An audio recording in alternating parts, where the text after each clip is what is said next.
안녕하십니까. 저는 평촌 서울나우병원에서 손과 손목 그리고 팔꿈치 질환을 진료하고 있는 김정환입니다. 손을 이렇게 짚고 일어나거나 따거나 또는 빨래를 이렇게 짜는 동작을 할 때 갑자기 손목에 통증이 발생되는 것을 흔히 경험해 보셨을 수 있는데요. 이러한 경우 가볍게는 단순히 그냥 운동을 하기 좀 어렵다, 손이 좀 아프네 정도의 증상만 발생될 수도 있지만 심한 경우에는 일상생활에 많은 지장을 유발하기도 합니다. 이러한 손목의 통증의 경우에 그것이 모두 동일한 질환은 아닙니다. 오늘은 새끼손가락 쪽 척측이라고 하는 부위의 통증과 손등 쪽 발생하는 통증에 대해서 알아보도록 하겠습니다.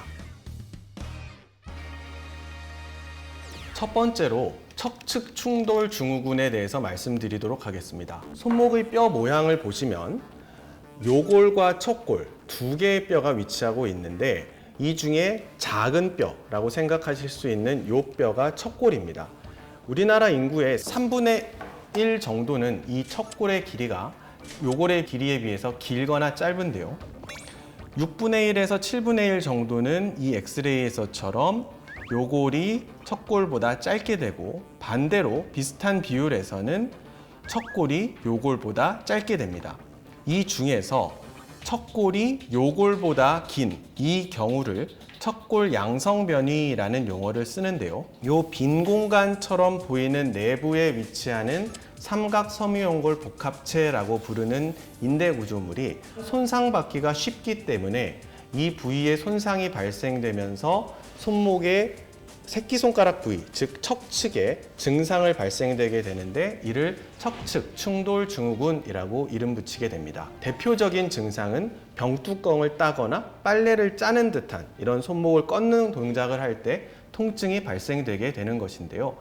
본인이 손목에 통증이 발생되었을 시에 주먹을 쥐고 새끼손가락 쪽으로 이렇게 꺾는 동작을 하였을 시에 손목에 통증이 발생된다면 이 질환을 의심해 보실 수가 있겠습니다. 실제 이러한 증상을 보이고 병원에서 시행한 방사선 검사에서 이렇게 척골이 긴 척골 양성변이를 보이는 경우에는 전형적인 척측 충돌 증후군이라고 의심해 볼 수가 있겠습니다. MRI를 시행하여 확인을 하시면 이렇게 삼각섬유연골 복합체의 중앙대가 뼈와 뼈 사이에서 손상되어 있는 이런 소견을 확인해 볼 수 있으며 주변에 물이 찬 듯한 이런 염증 반응을 확인할 수가 있고 심한 경우에는 이 수근골 중에 월상골이라고 하는 뼈에 이렇게 하얗게 뼈의 변화가 발생되기도 합니다.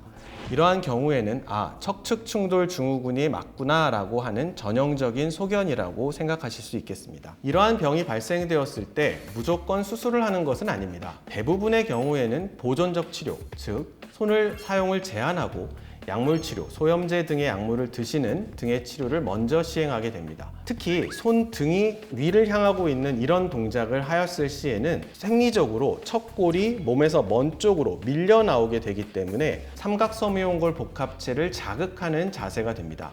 그래서 마우스나 키보드를 오래 사용하시거나 운전을 이런 자세로 오래 하시는 분들의 경우에는 증상이 심하실 수가 있기 때문에 마우스를 직업적으로 오래 사용하시는 분들 중에 이러한 증상이 있는 경우에는 버티칼 마우스로 바꾸던가 또는 운전을 어쩔 수 없이 오래 하셔야 되는 분들의 경우에는 운전 습관을 운전대를 이렇게 아래쪽으로 잡는, 즉 손등이 아래쪽으로 향하거나 최소한 옆을 향하도록 하게 하는 생활습관 교정을 하시는 것이 도움이 될 수가 있겠습니다. 이러한 일련의 치료로 호전이 되지 않는 경우에는 주사 치료를 시행해 볼 수도 있습니다. 주사 치료로 이렇게 손상받은 인대가 낫는 것도 아니고 뼈가 짧아지는 것도 아니지만 염증을 가라앉혀서 증상을 완화해 볼 수가 있는 치료입니다. 이러한 일련의 수술적 치료를 제외한 치료를 충분히 시행하였고 사용을 제한하였고 했는데도 증상이 심해서 일상생활까지 불편한 경우에는 어쩔 수 없이 수술을 고려할 수밖에 없게 됩니다. 척골을 짧게 만들어서 추가적인 자극을 줄여주는 이런 척골 단축술만 시행해도 증상이 충분히 많이 좋아지는 것을 확인할 수가 있습니다. 손목의 새끼손가락 쪽이 아니라 손등 쪽에 통증이 발생돼서 병원에 방문하시는 분들도 많습니다. 이 중에서 손을 땅에 짚거나 이렇게 무게를 실을 때 통증이 발생되는 분들은 이 병을 한 번은 의심해 보셔야 합니다. 예전에는 잘했는데 최근에는 손목이 아파서 푸시업을 잘 못하겠다. 또는 팔을 짚고 일어나려고 할 때 손목이 아파서 주먹을 쥐고 땅을 짚어야 일어날 수가 있다. 이러한 경우 손목 배측의 충돌 증후군일 수 있구나라는 것을 의심해 볼 수가 있겠습니다. 이는 손목의 손등 쪽에서 인대나 관절막 등이 움직일 때 충돌되어서 또는 자극되어서 발생되는 증상인데요. 대표적으로 유연한 분들에게서 많이 발생될 수 있는 질환입니다. 유연하다라고 하는 것은 의학적으로는 관절 운동 범위가 남들보다 넓다라고 하는데요. 보통 손목의 정상적인 운동 범위는 손바닥 쪽으로 꺾었을 때 60에서 70도 정도, 손등 쪽으로 꺾었을 때도 한 60에서 70도 정도 꺾이는 것을 정상 운동 범위라고 합니다. 하지만 유연한 분들의 경우에는 이것이 거의 90도 이상 꺾이는 분들도 있는데요. 이러한 경우에는 말씀드렸던 이런 병이 발생되기가 쉽습니다. 뼈 모형을 통해서 설명을 드리면 정상적으로 한 60도에서 70도 정도 이렇게 꺾였을 때는 실제로 충돌이나 이런 것이 일어나지 않습니다. 하지만 이렇게 더 꺾어서 90도 가까이 꺾이게 된다면 이 모형에서는 뼈끼리 충돌이 발생되게 됩니다. 실제로는 인대와 관절막이 서로 낑기거나 충격을 받으면서 해당 부위의 손상, 염증 반응 등이 발생되게 되고 이러한 것을 우리가 손목 배측의 충돌 증후군이라고 합니다. 이런 질환이 의심될 때 저희가 MRI를 촬영해 볼 수가 있는데요. 이런 MRI를 찍어보면 실제로 인대가 완전히 파열되거나 하는 소견은 관찰되지 않는 경우가 많습니다. 여기 보시는 분이 손목 배측 충돌 증후군 환자의 MRI 사진인데요. 보시면 뼈와 뼈를 연결해주는 인대 구조물들의 손상은 저명하게 관찰되지 않습니다.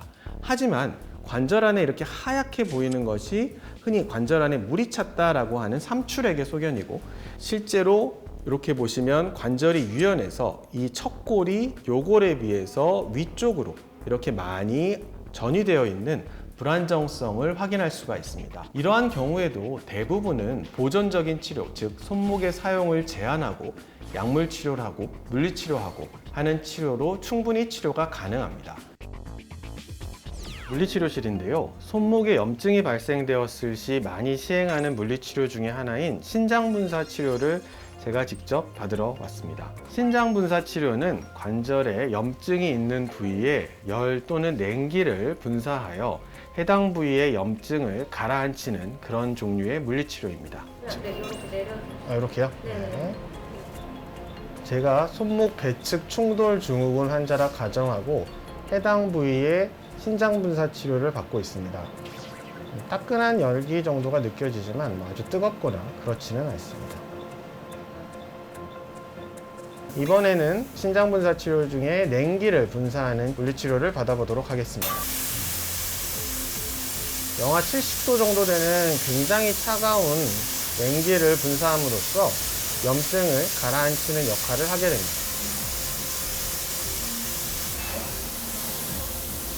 저는 현재 손목에 통증이 없지만 받고 났더니 굉장히 손목이 좀 시원하고 편해진 느낌을 받을 수가 있습니다. 하지만 이러한 치료로 호전이 없는 경우에는 염증을 가라앉히기 위한 주사치료 등을 시행해 볼 수가 있고, 이러한 치료로도 호전이 없거나 또는 염증이 너무 심해서 인대의 손상이나 관절낭의 손상까지 관찰이 되는 경우에는 관절경 등을 이용해서 인대를 봉합해 준다던가 비유된 관절낭을 제거해 준다던가 하는 수술적 치료를 할 수도 있겠습니다.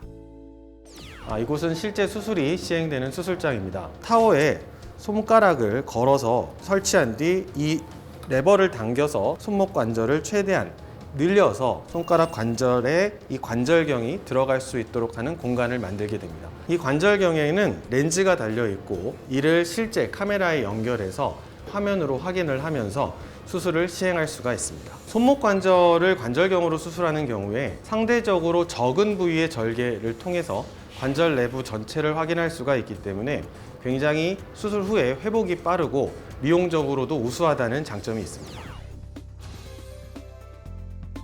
지금까지 손목에 발생하는 두 가지 충돌 증후군에 대해서 말씀드렸습니다. 감사합니다.